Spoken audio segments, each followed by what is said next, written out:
fucking scoot back a little so I guess so I don't punch the microphone.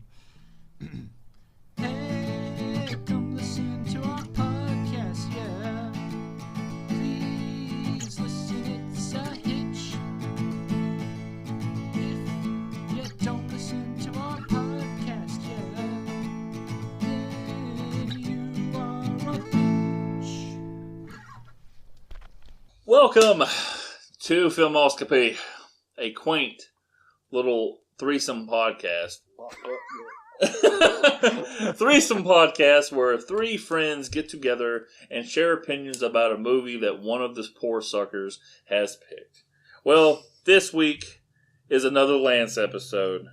We picked this movie like a fucking booger, dude. Oh, well, I mean, a booger that you found up underneath the desk, like, at school, like, that was 2 months old, because I literally picked this in, like, December. Yeah, this is how far behind we are, people. Yeah. Anywho, hopefully by the time you hear this, we've released a Jurassic Park and a Texas Chainsaw Massacre movie episode. It'll be 2025. 2025, and the episode's finally come out. And Cody's going to be like, I could hire somebody to edit these podcasts, but we say some nasty shit and I can't do that. No one else but us three must know. Anyway, today we are finishing up finally. This is like a 6-month arc for us. An arc. Since we did The Last Jedi. This is the end of the Cell saga. Oh, this is finally the end of the Boo saga. We split it up in 3 seasons, everybody. After Vegito, it starts over. You gotta rewatch the whole thing before they fucking get to the afterworld. Anywho, that's a Dragon Ball Z reference. We're doing Star Wars Episode 9, The Rise of Skywalker. Rise of Skywalker. Okay, instead of doing our usual, okay, what was your first impressions of Star Wars? Because we kind of did that. I've already done that. What your first impressions of this movie, yada yada. I'm going to ask you, where were you guys born? Where was I born? Yeah. Florida. Okay, and Cody, where were you born? Tennessee. Okay, go ahead and ask me. Where were you born, Lance? Right next to my mother, Yeah. because I wanted to be near her. Oh, fuck. Huh? I'm not even... Because I was right next to my mother when I was born. I came out of her, obviously. Yeah, obviously. Yeah. Well, I got some health news I got to go over. Yeah. I went to the doctor last week to get a checkup because I had some spots on my back. Yeah. And the doctor told me I needed to quit masturbating. And I said, what for? And he says, I'm trying to examine you. I told Owen that joke before. That's why he knew the setup. But Yeah, it's like anyway. when I went and got my first colonoscopy, and the doctor was so good he was able to rub both my shoulders and do the exam at the same time. And he got done, and the doctor goes, "Is there anything else?" He's like, "I don't know. Call me." I have to give Carrie credit for that one. That's where I heard that one from. All right, so we'll get to business. So I'm gonna do this episode differently. I usually go just out of habit. I'll go with Cody first, and then you, and then me. I do feel like sometimes Owen is restrained with his opinions of movies because we've already said our piece, and he's like, "Oh, okay, I'm not going to sit there and piss on their dreams and their thing." So I'm going to go with Owen first because I want to hear like his opinions first, and then I'll go with Cody, and then I'll go with me. Yeah. Just because I want Owen's unbridled Rage. yeah. A rage against the machine. So how do I feel about episode 9? What was your first time watching the movie, I should say? Yeah, well, first time I watched it was last week because I thought we were recording last week. So I watched it the day we usually record. For editor's note, Owen does not believe in group texting. Yeah. Like, he will never look at the messages until like 2 days later. I did look at them, but I guess usually I just look at them from when they pop up like on my home screen. Like instructions. Yeah, and I'll read unclear, those. Dick stuck in the same Yeah, like I see like that basically. But you've done this before. You're like, "Hey guys, can we? Well, we're recording at 5. I'm like, dude, we texted you like 3 days ago. We're delaying this a week or whatever. Yeah, sorry. I'm just dumb, I guess. But yeah, that's the first time I watched it. And, by God, so I can't separate that from my final opinion. But No, I was just saying like the first time you watched. Was this the first time you said? yeah, this right Okay. here was the first time. Cody, what was the first time you ever watching this movie? The first time was when it first released on Blu-ray. I think I bought it. I may have pre-ordered the Blu-ray for it. But yeah, that was the first time I had seen it. And Does your Blu-ray copy got the DVD copy with it? I believe so. Okay, because when I bought it, well, I don't know. I think Disney's quit doing that because I always used to buy the Blu-ray DVD combo. Just my parents still have DVD players, so I'll let them borrow it and they can watch the DVD of it. And it's only $5 more. But I think Disney's got to the point where they quit doing the DVDs with the Blu-rays. It's just the Blu-rays. Yeah, and then a digital copy, which kind of sucks. But yeah, I can't remember because I didn't watch it this time off the Blu-ray. I just watched it on Disney Plus. But this is literally only the second time I've ever seen this movie. Yeah. My first time, which was a thing that I started doing, obviously episode 7, but I watched it Christmas Eve of 2019 with my dad. We went to the theaters. Christmas Eve is the day I spend with my dad. We're both off usually. And I'll hang out with him. And then Christmas Day, I go over hang out with my mom and my stepdad and whatever. But that was the first time I watched it. This may have been, at the most, the third time I watched this movie. It definitely was the second time I've watched it. If you want to go back in the archives, listen to Last Jedi. Of the three of us, I probably had the more positive opinion, and I, frothing at the mouth, hated that movie when it first came out. Yeah. And, Cody loved it, and me and Cody have flip-flopped on The Last Jedi. And I'm not saying it oh boy, I'm where Cody was, where he loved it, and Cody where I was when I hated it. He's probably a little bit above where I was hating it because I was so low. And I'm just, it's an average movie. Yeah. That's just how, mine was. I came out of this movie, I was like, oh man, this is great. It kind of fixed it. I was so happy with the fan service. I was caught up in the moment. And watching it this time was a fucking drag. And just seeing how much of a mess this was. And we're going to tie this up in a bow at the end of this movie. We're going to call it the Kathleen Kennedy section. That's going to be the closing segment of this episode. But we'll get we're going to get into this movie. Cody, what were you going to say? I'm sorry. I said, you said we're going to tie it in a bow. I was going to ask if we're going to throw it over our shoulders like a continental soldier. Well, I was just saying, tied up in a bow, like Jake the Snake Roberts would do to Damien and throw the sack over his thing and walk to the ring. Do your balls hang low? Do they wobble to the floor? All right. Well, this movie was released December 20th in the United States with a budget of $275 million. What year was it? 2019 or 2020? 2019. Okay, yeah. Dude, well, nothing came out in 2020. Yeah. It's 12 days. It's literally 12 days from 2020. Yeah, cause I remember when this movie was coming out. This was the only Star Wars that came out while me and Lance knew each other, and I was just I kept asking you, man, you see it, bro? What do you think, I bro? was just completely uninterested in this movie. Yeah, man, it's just so disappointing. Anyway, the budget of it was $275 million. And the box office was $1.074 billion. So, it stars everybody of the same, from the last two movies. Nobody's died from the main character aspect. Of course, we lost. Han Solo's character was killed off in episode 7, so there's no Harrison Ford. And then, unfortunately, we lost, holy shit, what's her name? Carrie Fisher. But she's still in the movie. So. She's still in the movie. We lost her during the production, or between the post-production and the release of The Last Jedi. She passed away of unfortunate circumstances.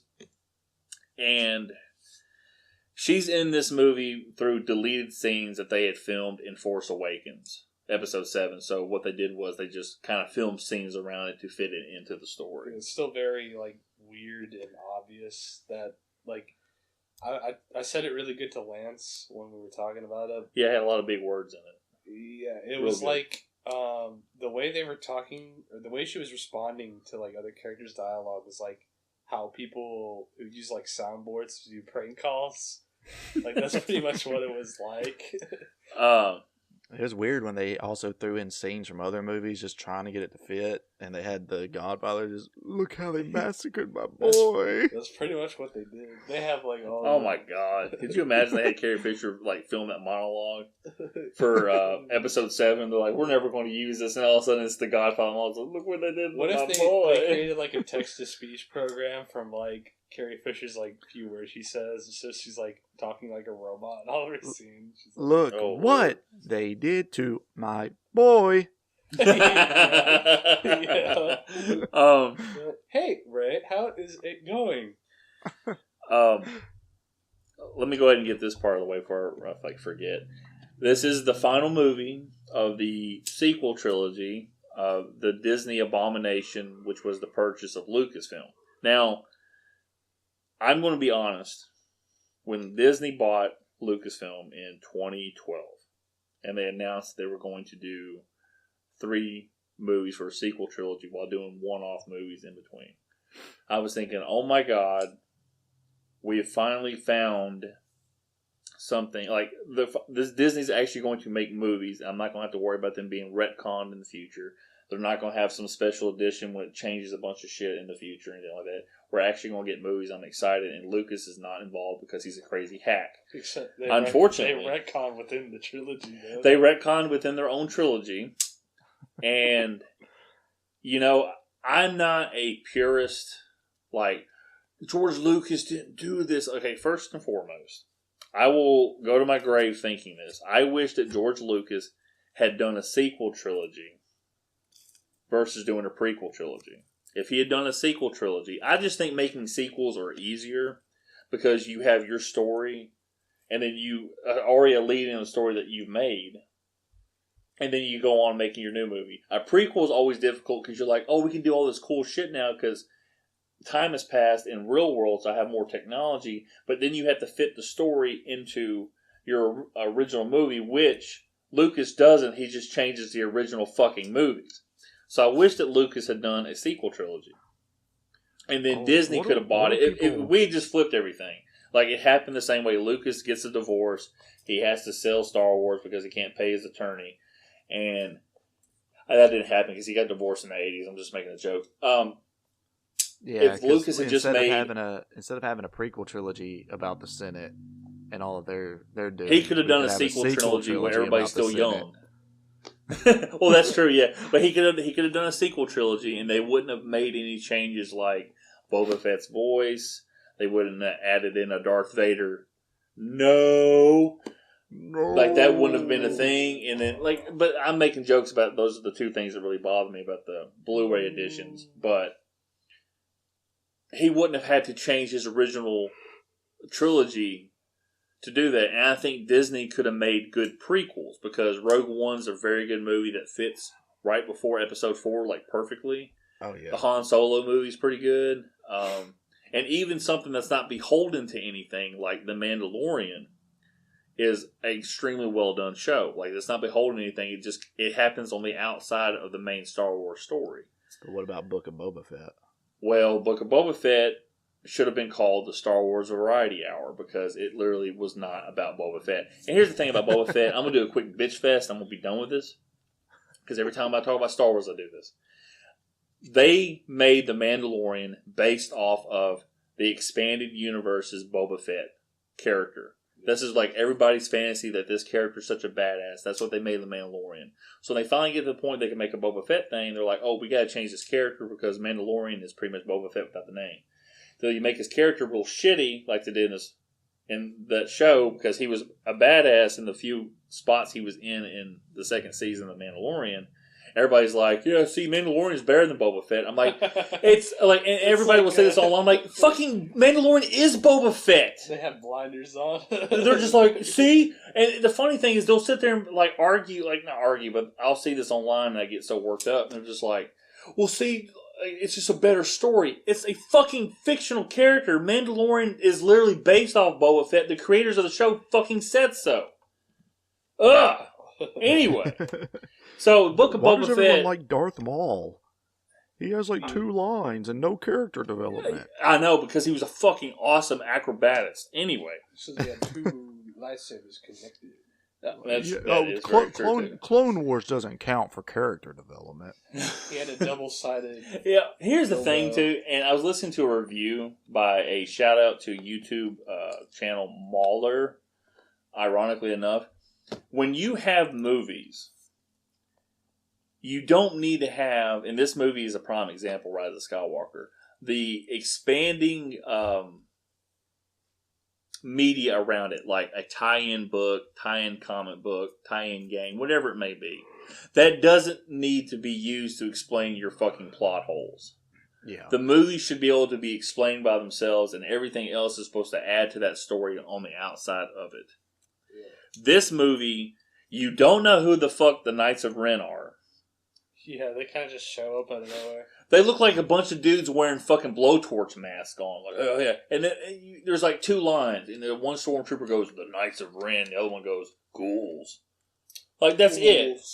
And you wouldn't have fucking realized in the story that... Oh, you wouldn't have realized in the fucking story that Kylo Ren killed their leader, whose name was Ren. And then they are subservient to him. Like, there's no interaction that leads you to believe this in the final battle. Like, oh yeah, this is our old master. Yeah. There's nothing whatsoever. It's fucking stupid.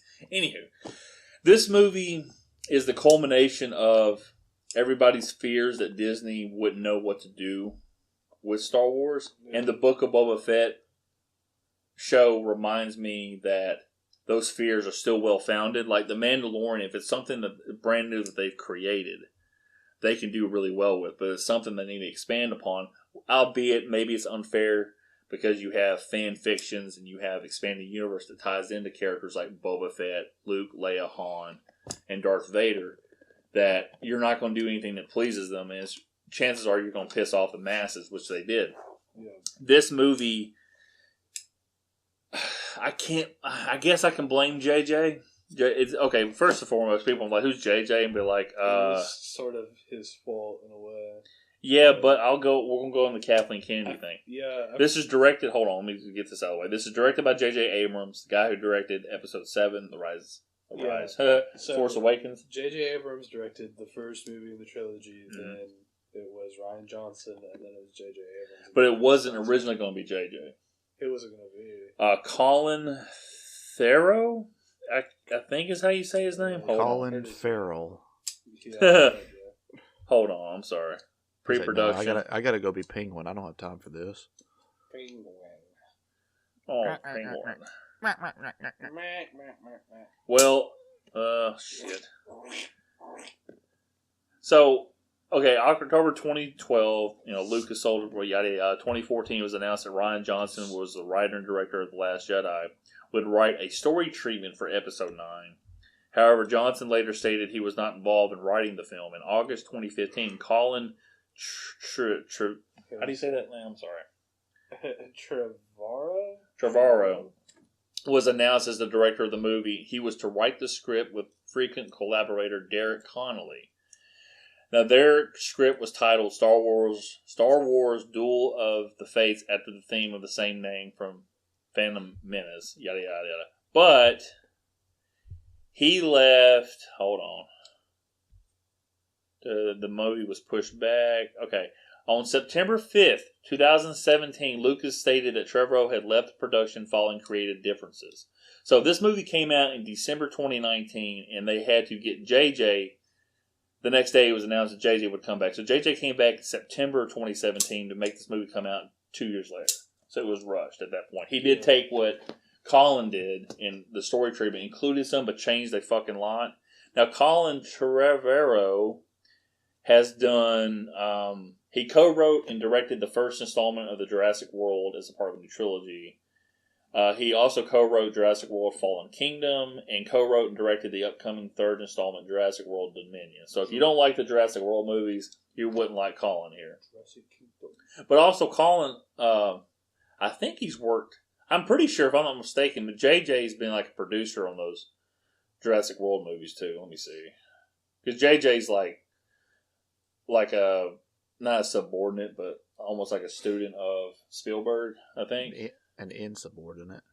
Yeah, pretty much. Subordination. Let's see here. JJ. Motorboat. This is this movie, like, the script does feel like it was just banged out, like, in like an hour by JJ. Yeah. He was just like, fuck all this shit they did in that one.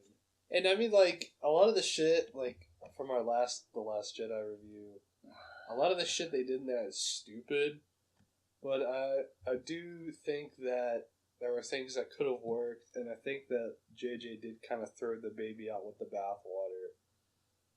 With kind of like just riding over all that bullshit. Yeah, it is true. Not true. I guess he didn't do it, but I do pretty sure he's worked with Spielberg. Yeah, JJ. Yeah. JJ. So him and Colin are kind of like that, and Ryan is kind of like not an outsider, I would say, but he's like on his own thing. Now, Episode 7, going back and rewatching it, I'm going to go ahead and spoiler alert, Episode 7, The Force Awakens, is the best of the sequel trilogy. Yeah, I mean... It's not saying much, though. Yeah, it's not saying anything. And really, the reason why it's as good as it is really... Because there's nothing... It's setting up something. Yeah, it's just setting up shit. And I think that's why concur. everybody was... Yeah, I think that's why everybody was happy when it released. And it hit all the right notes. Like, I rewatch that movie, I'm like, I'm filled with a lot of hope for the future. Like, man, this is going to be awesome. For me, it was a little too derivative of, just even the older movies, but I can still see where, like, it had some cool things that could be expanded upon. Yes. And then were thrown away in the next movie, and then thrown away again in the other movie after that. Sorry, this is an antsy episode for me. I'm going to start moving around. I'm not even sitting on the couch anymore. I'm sitting on the floor like a dumbass. Anyway. I think we talked about this in the Last Jedi episode, but I mean... But it's been 6 months, Cody. It was an extremely stupid decision to begin with, to be like, we're going to have three different... Shit, I accidentally hung up on Oh, no, we hung up on Cody. Hold on, people. We're going to call him. Not bad. Do. Sorry about Hey, that. Cody, your opinion doesn't really matter. Okay? No, I'm just kidding. I accidentally swiped left. I was Okay, trying to move the phone. so I think we talked about it, but it was an extremely stupid decision to just out of the gate be like, we're doing a new trilogy. Every movie's going to have a different director. I don't know And why writer. they thought... And also, like, each director is pretty much in charge of his own writing. Yeah. There's no... And then we're going to say that for the Kathleen Kennedy thing at the end. Because I'm going to do one last rant, and I'm going to put my hatred towards that woman. Which isn't really... I don't even know what she looks like. I've seen interviews. She's not hot. I've seen interviews of her. I love her. It shows you that as irritating as George Lucas is, to me, because of his retcons in the old trilogy, and I mean, quote unquote, fixing his old movies. Yeah. What do you say? His neck rolls. His neck rolls. That at least Lucas had an understanding of his own creation, even though his mind changed all the time. That's why the old movies were quote unquote like fixed, because he kept changing them. I.e., at the very least, he had like a coherent vision. and this was his thing. Yeah. And like I said, like the whole changing Boba Fett's voice, Darth Vader's no added in, all that shit that he ruined in the original trilogy, they're still watchable and they're still great on Blu-ray and they're still beautiful. I told James Earl Jones at the time I wanted him to say no, and he looked at me and said, "No, that's a terrible idea, George." So years later, I went and did it anyway. So fuck you, James. I turned him into a robot and made him say no. It's like a soundboard. But he's like, no, but he's pushing on it. They get him to go. James, would you like to say this? No. Oh, excellent. Okay. But I've got it recorded.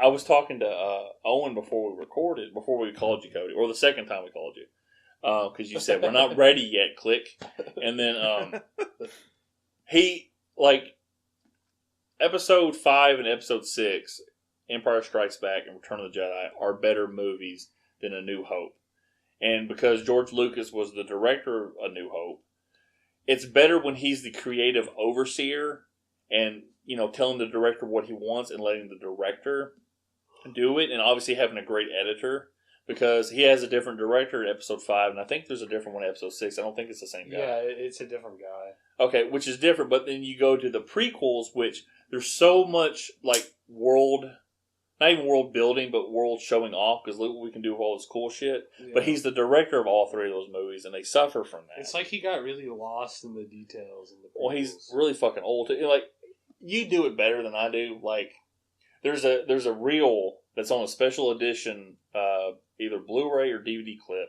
of Phantom Menace, where they're watching an edit of the movie. And what's Lucas's reaction to his own movie he just did? Where he's like, I may have went too far in a few places. He's like, well, there's nothing you can really cut out either. And everybody's just like wiping their faces like, oh my God. I remember, I think I heard a story, like, it may have been on one of those behind the scenes things, but they were storyboarding some scene and he had like highlighters and he's like, okay, so this one's going to be practical effects and then like these are going to be CG, and like basically almost every panel of the storyboard was like highlighted CG, and the people in the room just had like this look on their face like, oh my God, no, you know.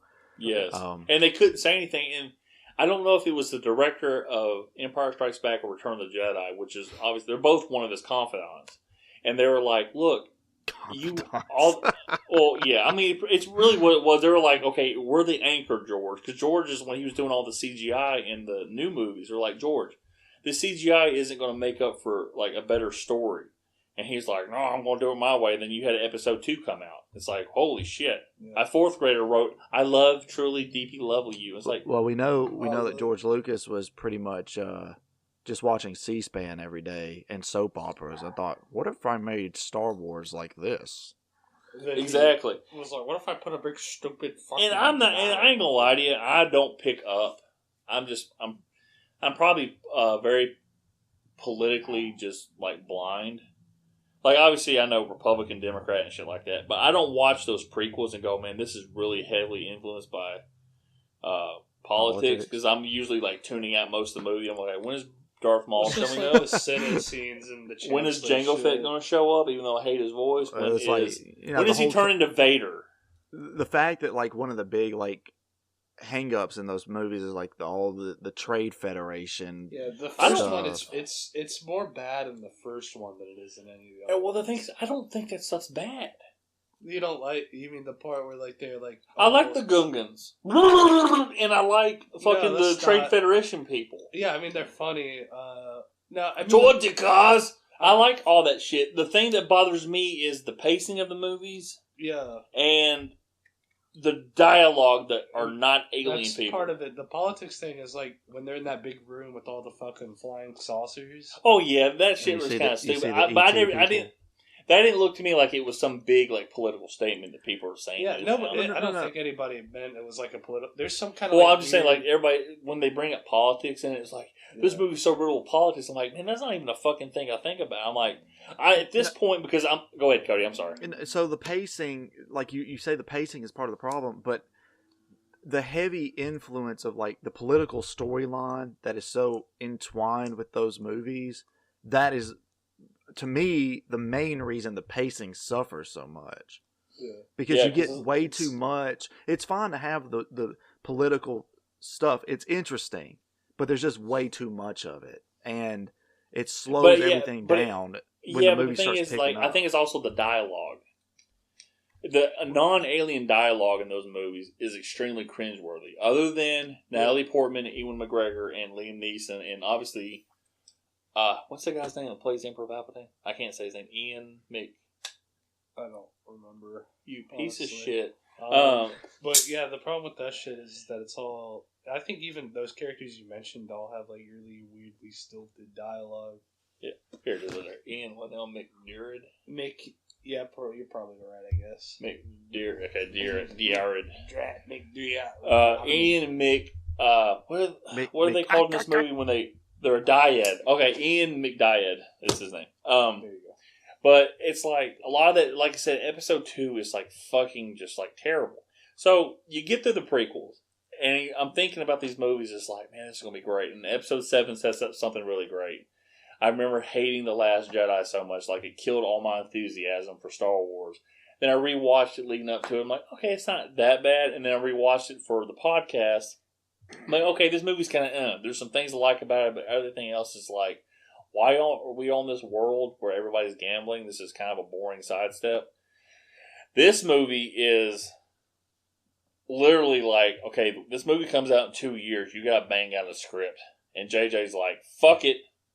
And then he's just like, let me just do what I want. Like, this is like the most George Lucas thing he could do. And he has no anchor to it. Because Kathleen Kennedy doesn't give a shit. She's a fucking figurehead CEO making millions and millions of fucking dollars. And the fucking Disney CEO doesn't give a shit. He doesn't even watch his own fucking product. He just wants to make money. And this movie is just... I just don't understand, like... First off, JJ set up too many things in The Force Awakens. And then Rian Johnson was like, no, fuck that. We're going to just throw all those fucking questions that he set up in Episode 7 down the fucking toilet. It doesn't matter. And I understand, Rey... Okay, people, obviously this episode's not going to be beat for beat. This is probably just going to be a soap opera. And Rey being like a nobody, quote unquote, is fine when I look back at it. At the time, I'm like, well, why would they even ask that question? Now, that's on JJ. For even setting up like who she's trying to find her parents is. But somebody made a good point on one of the YouTube reviews I was listening to today, was that Rey was content by the end of Force Awakens, knowing that her parents didn't mean anything. She was going to stop looking back. And then Episode 8, Rian Johnson addresses it further, even though we were kind of done with that. She was like, okay, my parents aren't coming back. I need to look forward. It doesn't matter who they are. So she's fine being a nobody. But he really wants to hit it home like, oh, she's a nobody.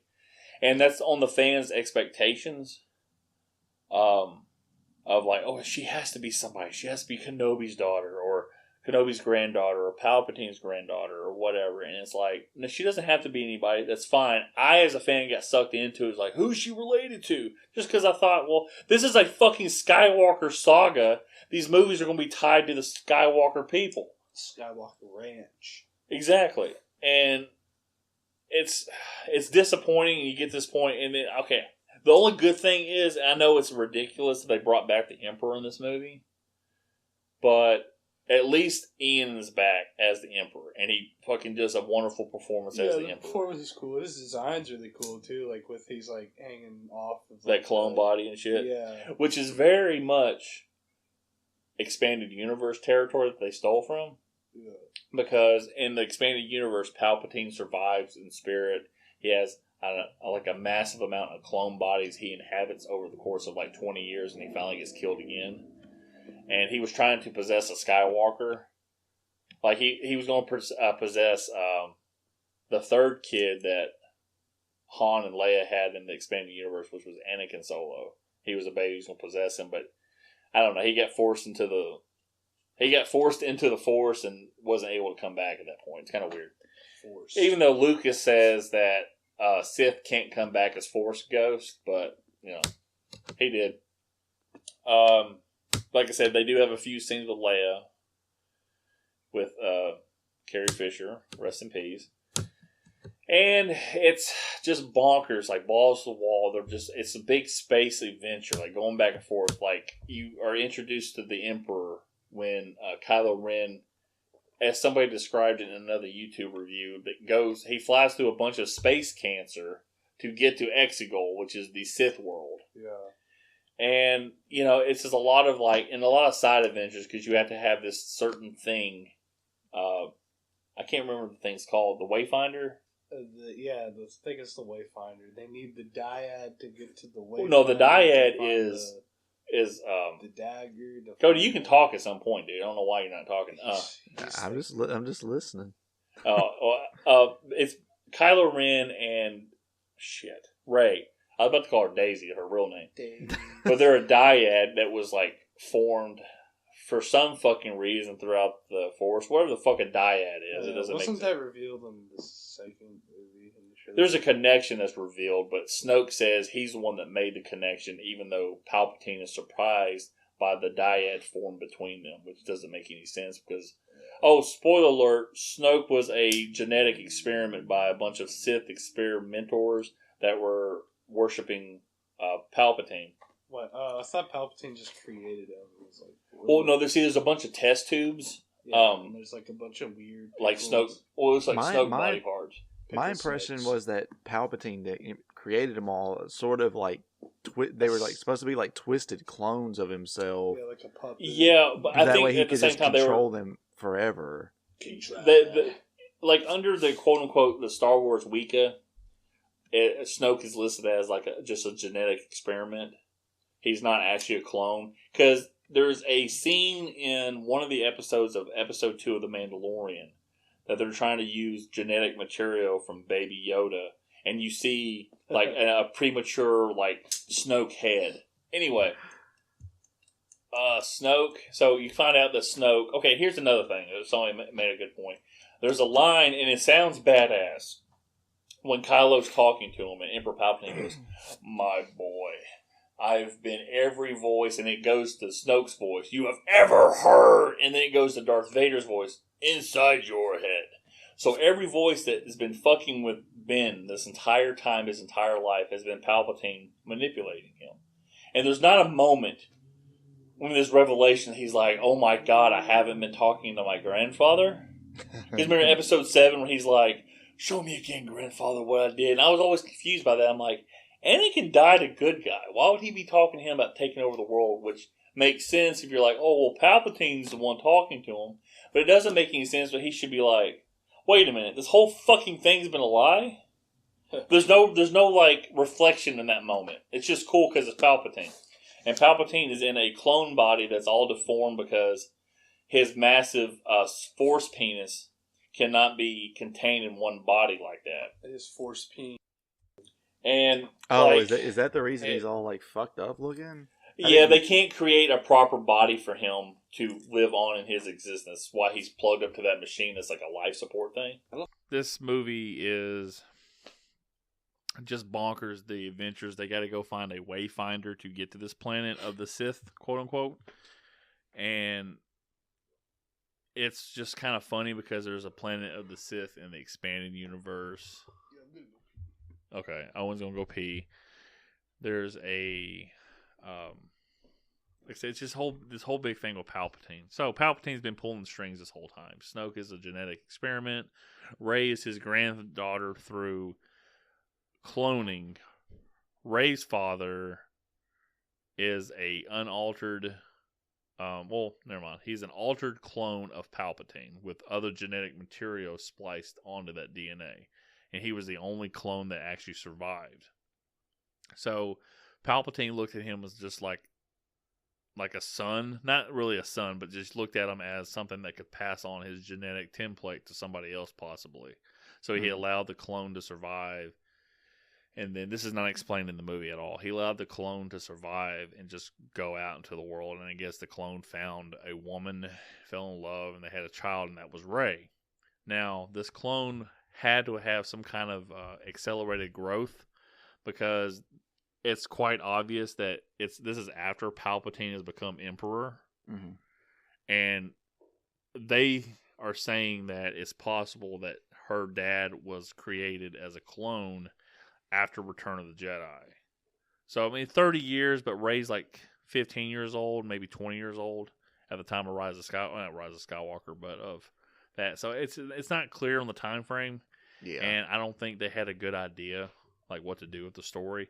I would just much rather had Palpatine's lizard ass fucking somebody else and having a baby and just going through the natural way, because that would have made much more sense. No, I'm talking about a Palpatine. I would much rather... Okay, Palpatine's quote-unquote son, Rey's father, is a clone of Palpatine. So it's... Okay, so it's... I'll just have to like do the Mean Gene Okerlund when I'm handing the mic back to you. At the Saturday at the fairgrounds, so you're going to fight the Hulkster. I'm sure there's a point where we can put it where... I think you can put it up your ass and shove it up. Well, never mind, I fucked that up. No, it's gotta be. You gotta look. You can get a good look at a T-bone steak by sticking your head up a butcher's ass, but wouldn't rather take his word for it. No wait, it's gotta be your bull. Anywho, we're just talking about Palpatine's clone son. Fucking lizard. Well, not well. Yeah, kinda. You walked in the worst part of the conversation. Like, literally, all I heard was like, I prefer if you did the natural way and fuck the lizard. Well, what I'm trying to say is like, and I was just telling Cody, because I mean, Owen just got back from peeing, so I got to re-explain this part real quick. That Rey's father, Palpatine's quote-unquote son, is a altered clone of him. And they did this genetic splicing where they took his DNA and spliced it with some other DNA to make possibly a suitable body for him.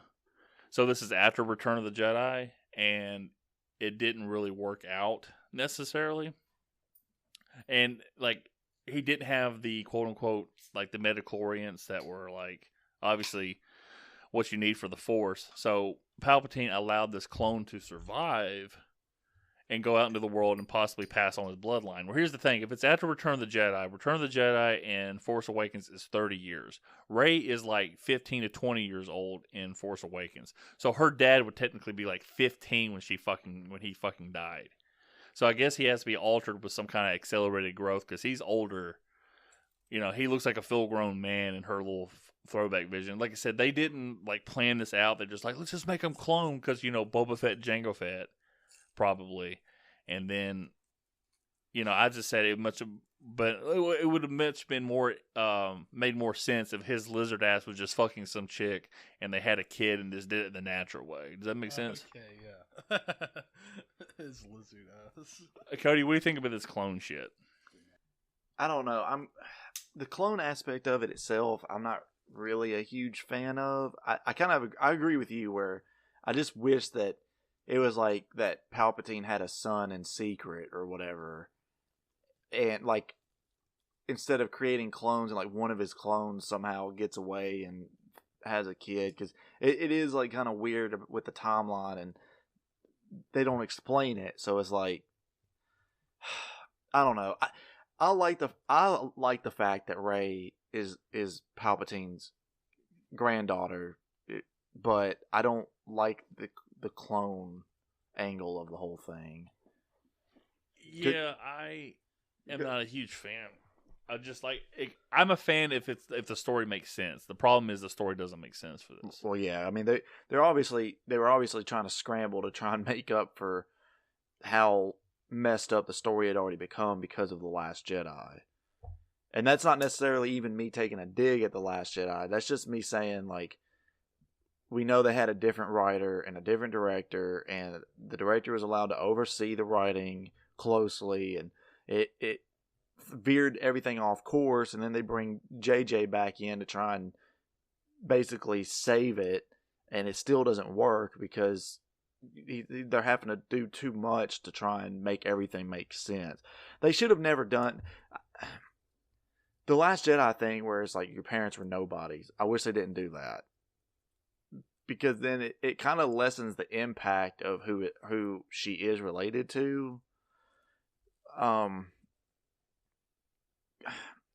don't know. It's a mess, man. It's a jumbled, bungled up mess. And you know, it lessens the impact, but you can even go back to episode 7 where, okay, JJ, that shouldn't have even been a thing. Like, we shouldn't have to worry about her fucking parents. She's a nobody. It's fine. We just established that. All it needs is her line. She's like, yeah, my parents sold me when I was a kid. Well, I think they were trying to draw that parallel with Luke. Because, you know... Yeah, they made her overpowered Luke, and it's like, oh, you're a woman, you're powerful. Which, you know what, I'm not taking a dig at that kind of thing, but it's just a primal mindset of, like, okay, she's a woman, so we gotta make her real strong. Well, she didn't earn anything in these movies. She's just fucking powerful. Like, me and Cody had the discussion. We had this in Force discussion Awakens. Yeah, but I think in the end of things, when they're like, oh, well, she's descended from Palpatine, it's like, oh, that to me actually does make it make sense why she is so powerful, even though she didn't at the time even know how to control it properly. It makes it make more sense than if she came from nobody, I guess. Yeah, because if it's like, oh, your parents were nobodies, they were just scrappers that abandoned you or whatever, it's like, well, then why the fuck is she so powerful? You know, like... I mean, it makes sense, but I feel like it's also a little less compelling at the same time. Yeah. Like, I don't know. Well, everything had already been teed up in such a fashion that it's like, how do you solve this in a completely satisfying way? Yeah. You know. And I think part of that is also like all of these sequels have been like so reactionary.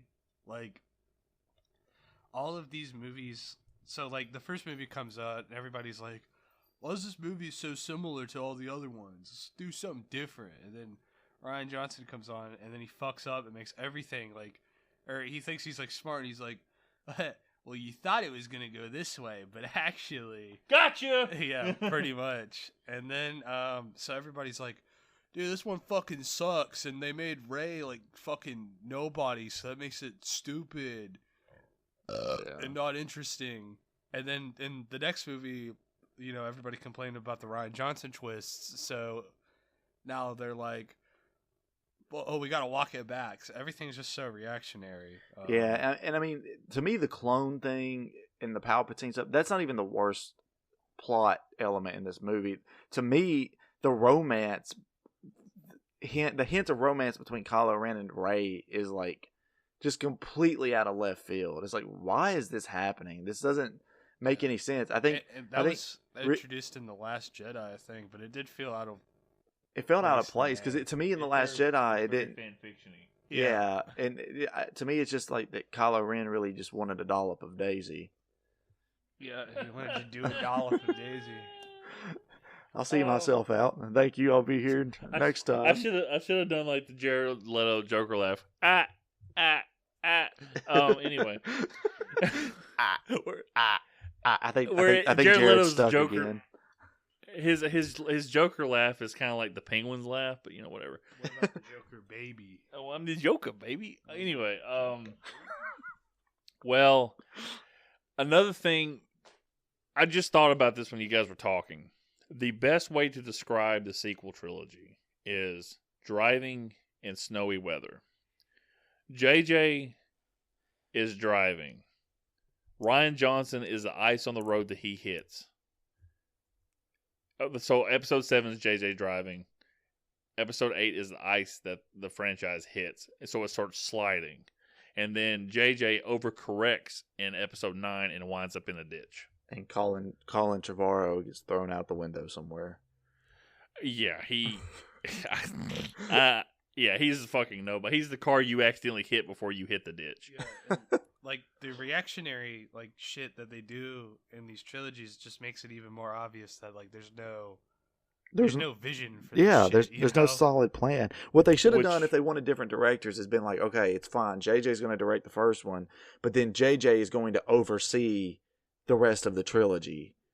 Like if that's what they should have done. Yes, and this is going to fall into Kathleen Kennedy, our little bow at the end.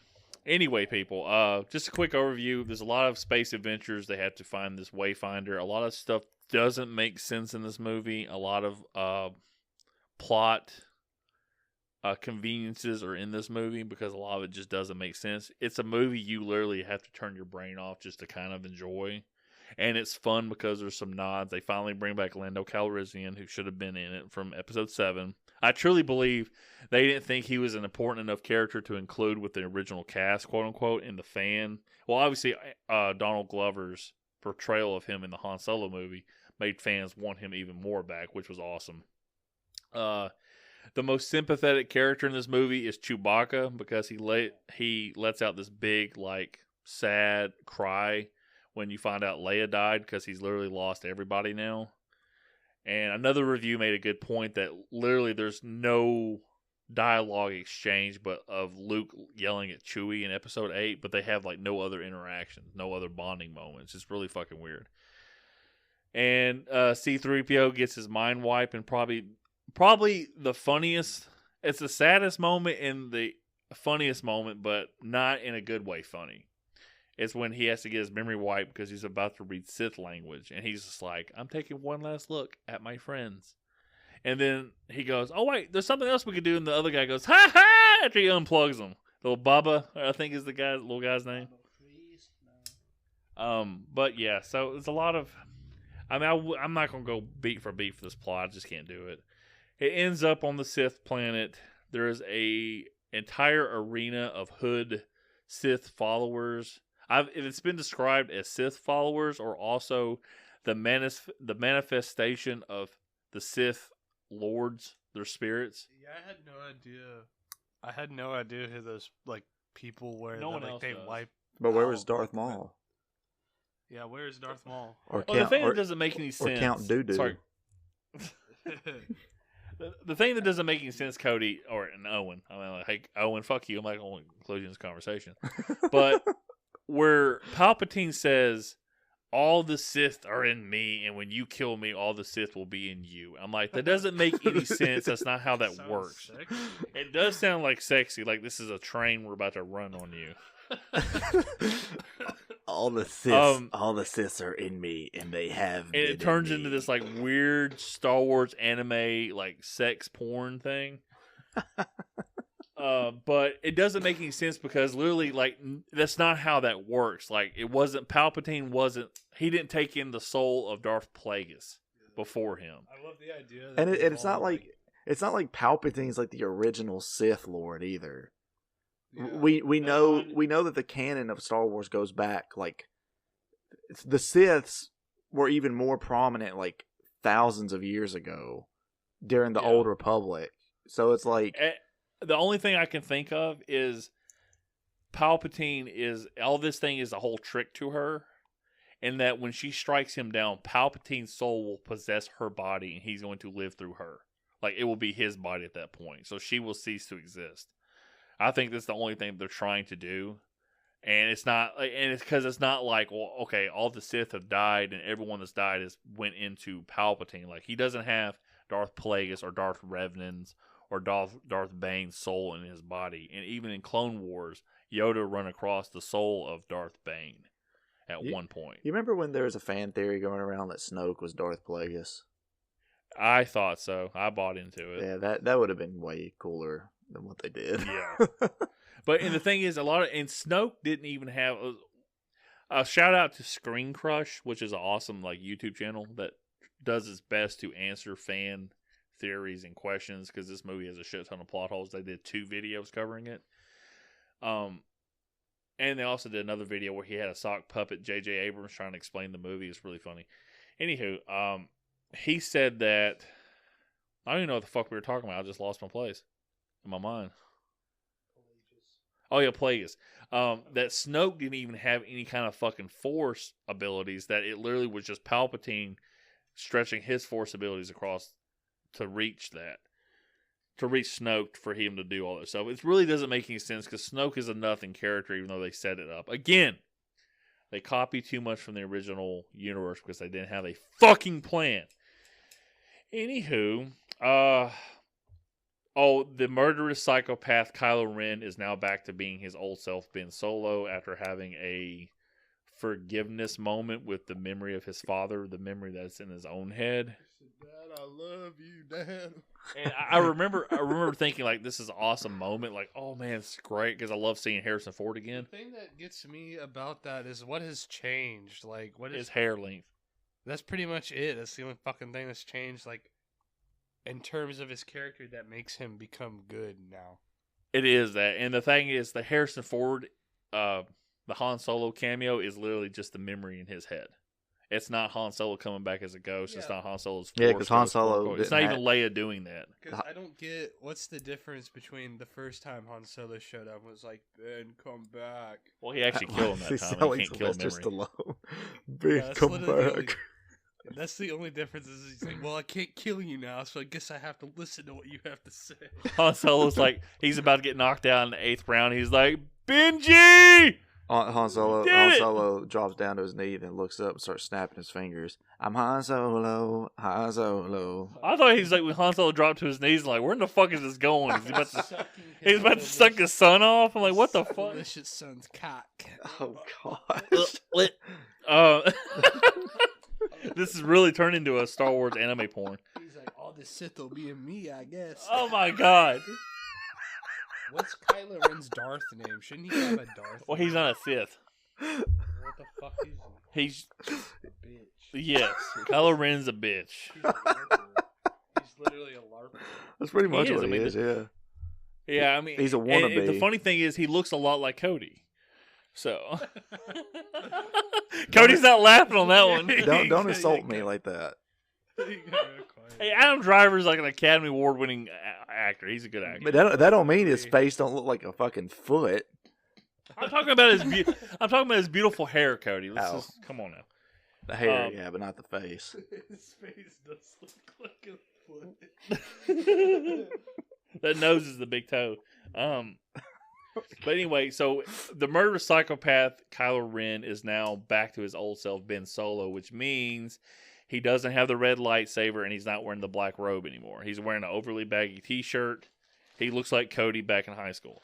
Anywho, he also has a fight with the Knights of Ren, which are his subordinates, and there's like no interaction.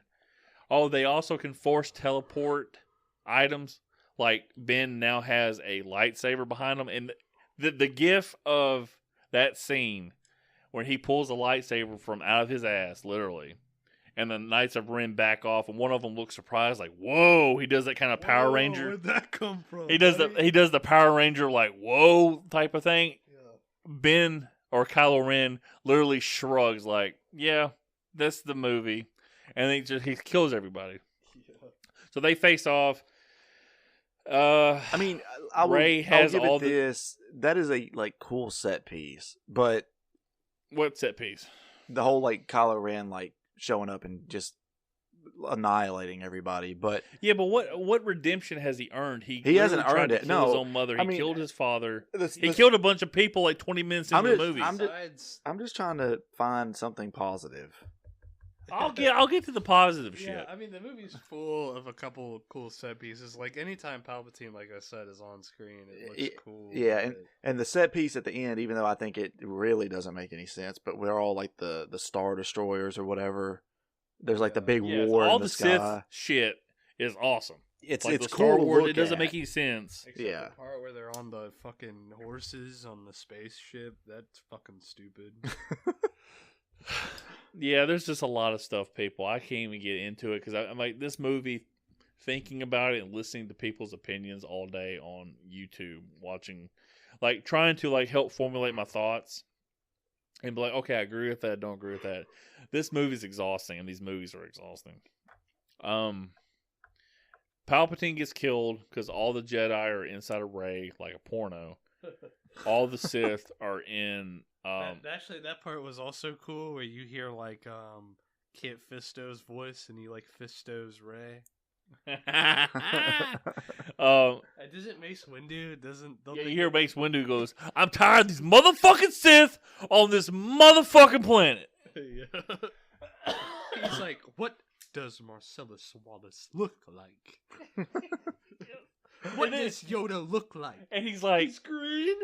He's bald. Does he look like a bitch? and then he asks her, he goes, say it again. Say what again? I dare you. I double dare you, motherfucker. So anyway, all the Jedi are in Rey like a train, and all the Sith are in Palpatine like a gangbang, and they have this like magical 5-second climax where Rey shoots her load into Palpatine's face and he dissolves. Yeah. Double-sided lightsaber dildo. Oh my god. And they are ribbed for your pleasure. Boop, boop, boop, boop, boop, boop, boop. Take it out, put it in your mouth a little bit. Yakety, yakety, yakety, yakety. This version of the movie's even better. It is true. So anyway, everything's happy. Oh, by the way, Ben dies. It doesn't make any sense that his name is Ben Solo because Obi-Wan Kenobi literally had nothing to do with it. Yeah, he faded away. Where in the fuck were you at? I told you, like, once they had the big fucking space battle set piece, I just stopped fucking watching, basically. Well, why are you doing the episode then? I don't know. I mean, it was still on. I was just like, damn, this is really boring. Can you at least do a Bobo like impression for me where he says like when he pops up in the cockpit?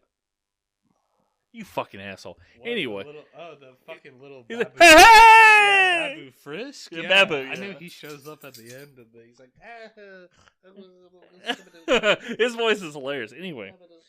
Ben brings also there's force healing in this movie that's never been in any other movie. Oh, yeah, they have to like do it with the worm first. And at first I was watching the worm thing. I was like, what the fuck is the point?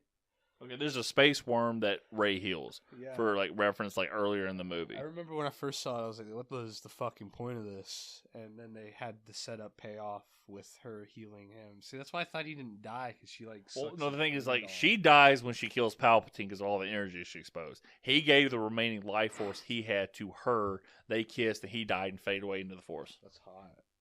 And at the end, she goes back to the Lars homestead from Episode 4. She's like, "This is my house now. Get the fuck out of here." So he goes She to the says it's all the homestead from sand. Little House on the Prairie. Yeah. And I'm back, it's funny. Pa. And the thing that doesn't make any sense about like the Lars homestead at this point is it was like burnt the fuck up the last time we saw it in Episode 4, and there's literally no battle scars from like the entrance being all fucked up. And Uncle Owen is still there. And like the skeletons are still there, nobody bothered to bury them. And then she buries Anakin Skywalker's lightsaber and Leia's lightsaber, and she has her own lightsaber that's yellow, which is kind of. She has a lifesaver.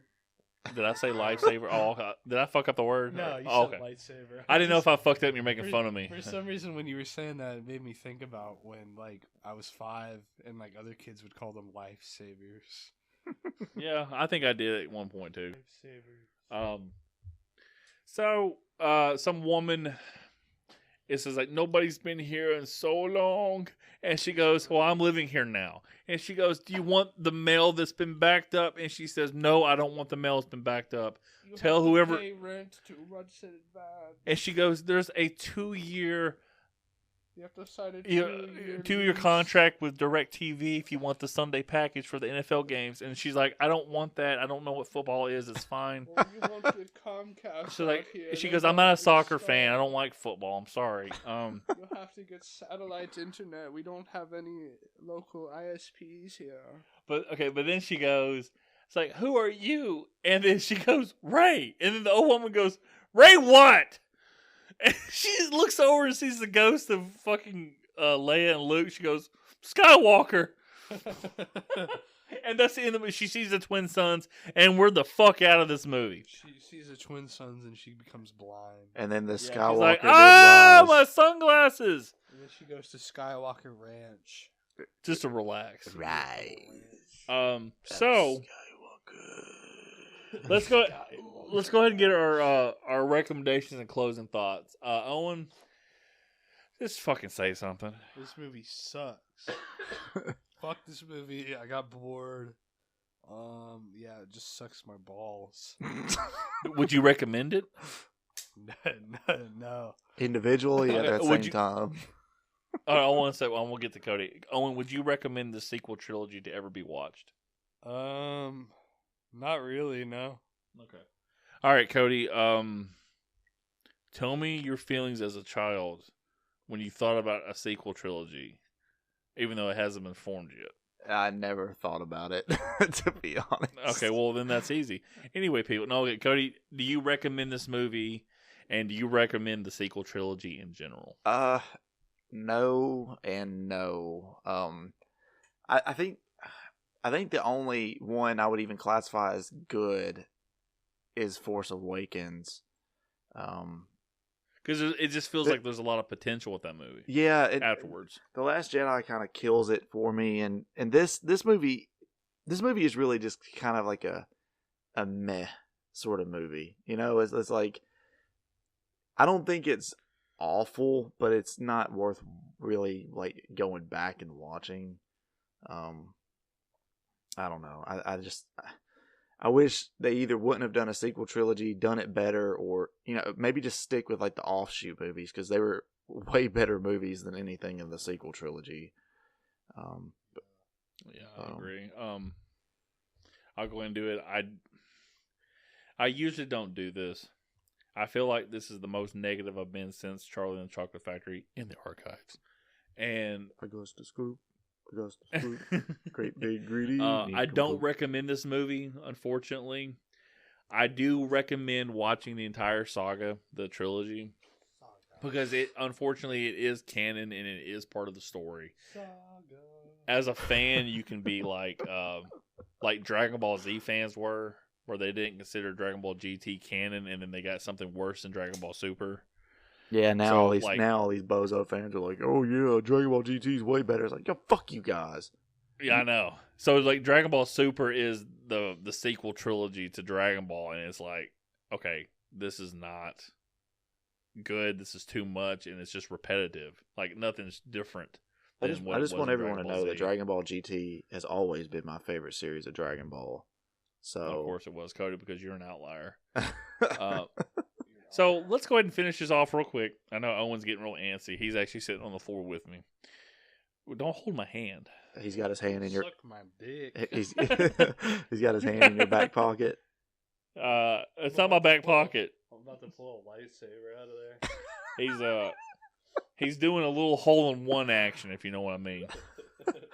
I mean, he's putting his finger in my ass. Okay? I was wondering what that popping noise was.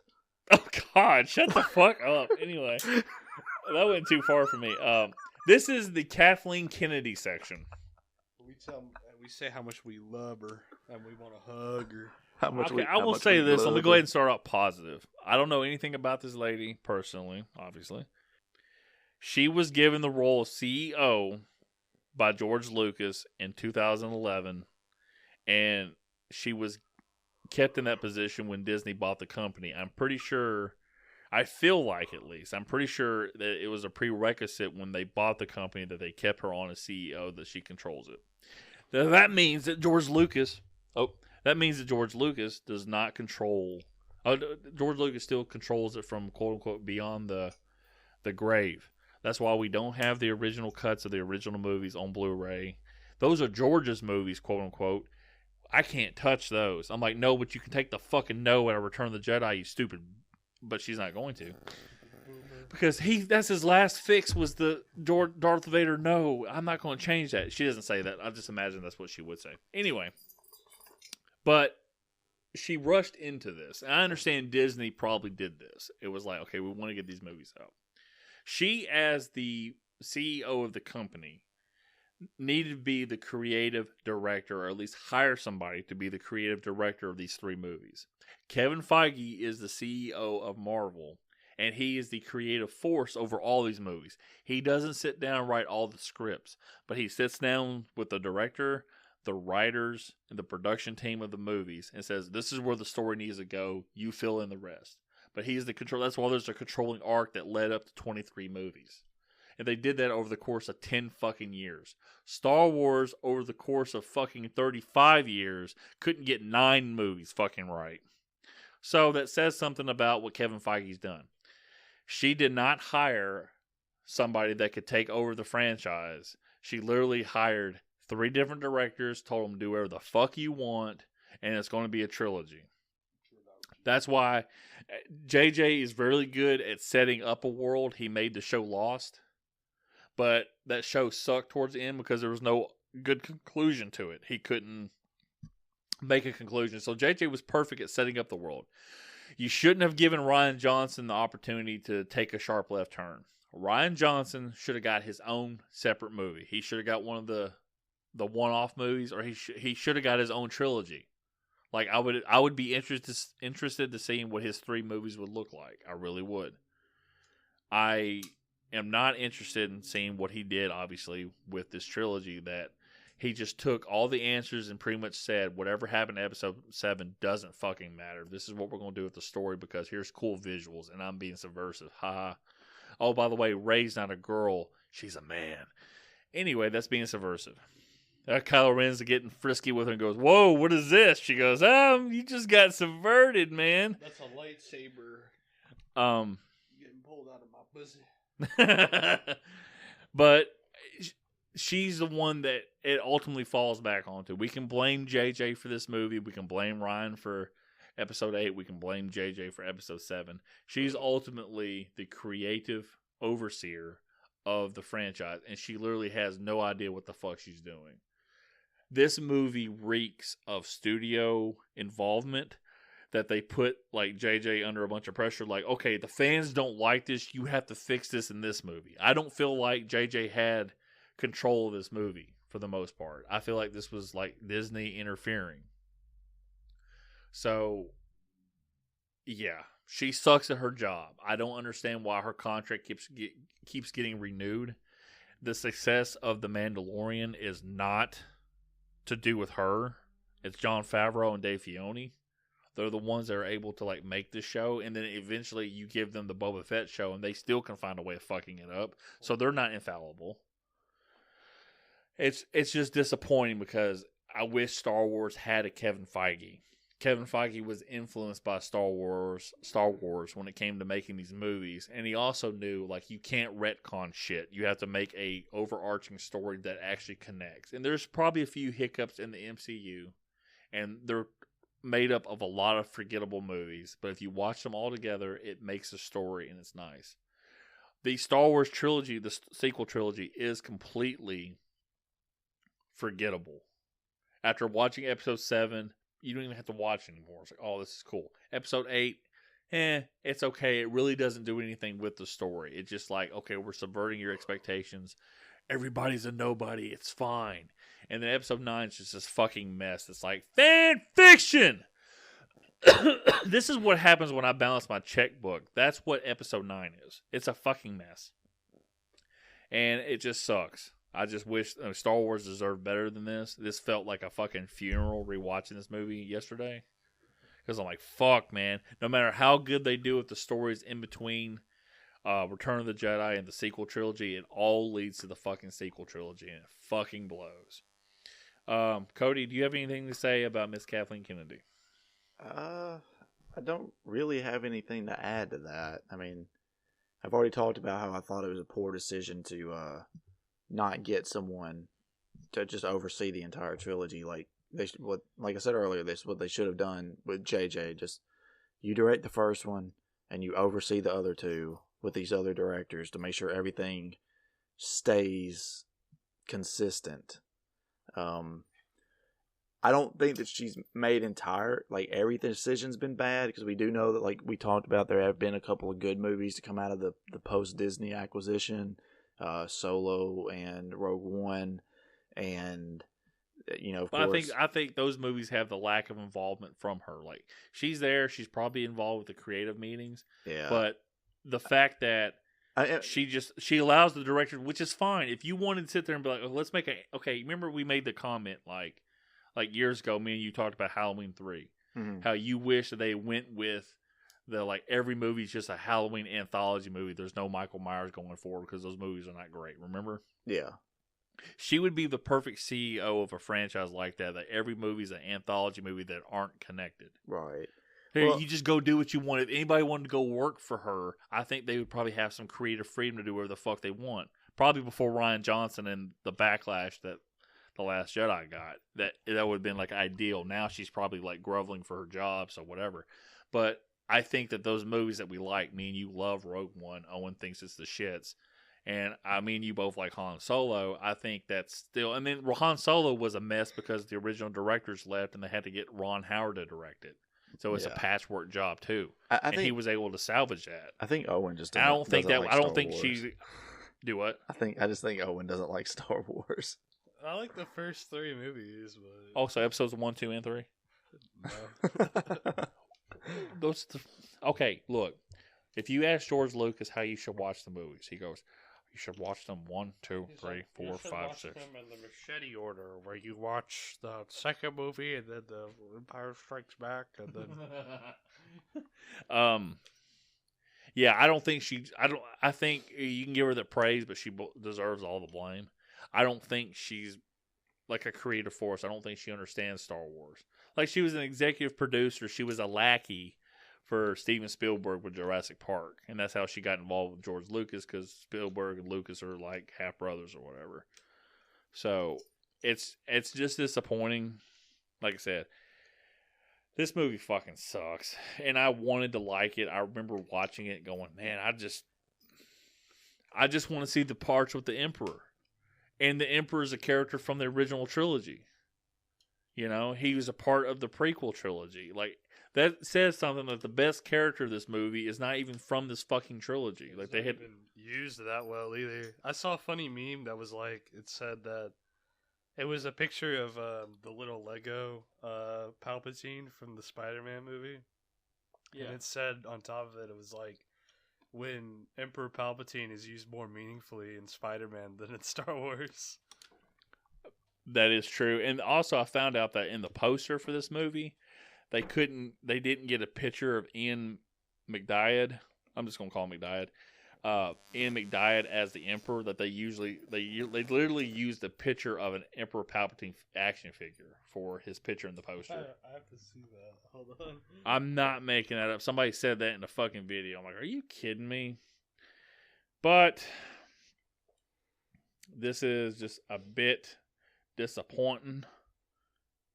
Let's see here. Where is the Empire?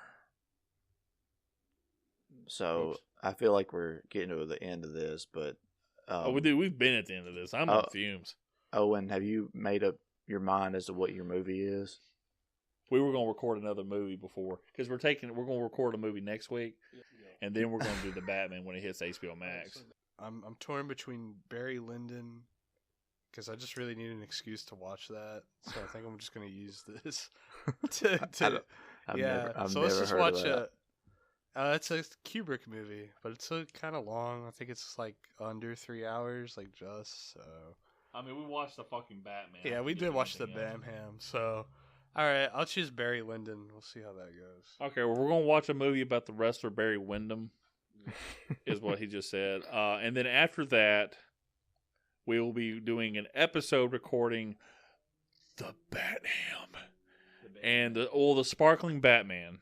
And then it'll be finally my movie again. So it'll be Willy Wonka. Yeah, and we'll finally be back on a rotation. Then after Cody, it'll be like me, Owen, Cody, me, Owen, Cody. Like, oh, thank God. But Willy I'm getting Wonka. tired of like doing movies back to back because I'm like, I'm tired of fucking this prep. Anyway, so if you listen to this whole episode, God bless you. I appreciate you. And we want to hug you. not like that. You can't do that. Socially distant. Fuck you. Okay, well, we didn't have to go that far with it. The views of Owen do not reflect the views of Filmoscopy. The Department of Defense and the State Department of the United States Navy. And Cody's opinion does not reflect the opinion of Emperor Palpatine in the Sith Empire. Anyway, like I said, this show so you can get more episodes. Subscribe. I don't think there's any platforms that actually let you like individual episodes. I don't know why I said like. So if you see us on a platform to listen to us, subscribe. Give us a rating. If it sucks, let us know. We can fix what we're doing. We probably won't, but Just like, subscribe, share. Yeah, share if you'd like. Most people don't share. If you ask them to share, they won't do it. But if you hit an episode that they like, you don't mention sharing, they'll actually do it because they don't like being told what to do. So what's the movie again, Owen? Barry what? Barry Lyndon. Barry Lyndon. What the hell is it about? It's about our coworker that we work with. Okay, we do have a coworker named Barry. I am related to him, so it's a family history movie. Yeah, no. Stanley Kubrick did a history video about me. Yeah, before you were born. Oh, dope, man. Anyway, people, thank you for listening. And as always, finish him. Finish. May the Force be with you. All right, I'm stopping now.